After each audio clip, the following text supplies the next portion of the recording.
جیسے حضرت ابراہیم علیہ السلام کو انعام ملا، نمرود نے آپ کو آگ میں ڈالا، انہوں نے نمرود سے کوئی کمپرومائز نہیں کی کہ ٹھیک ہے چلو میں ابھی کہہ دیتا ہوں کہ اللہ کی دعوت چھوڑ دیتا ہوں، نہیں میں نہیں چھوڑ سکتا۔ اس نے کہا میں آپ کو آگ میں ڈالوں گا، کہ ڈال دو۔ جو کچھ کر سکتا تھا نمرود اس نے وہ سب کچھ کیا، حضرت ابراہیم علیہ السلام نے صبر کیا۔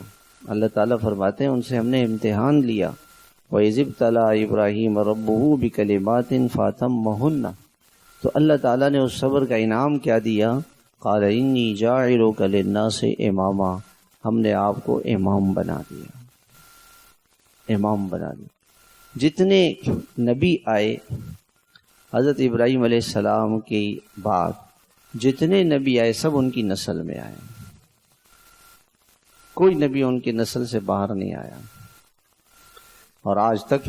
اور اللہ پاک نے ان کو ایسی مقبولیت دی کہ حضرت کے یہود کہتے تھے کہ ابراہیم علیہ السلام ہمارے مذہب پر تھے، عیسائی کہتے تھے کہ ابراہیم علیہ السلام ہمارے مذہب پر تھے، مشرکین مکہ کہتے تھے کہ ہم حضرت ابراہیم علیہ السلام کو فالو کرتے ہیں۔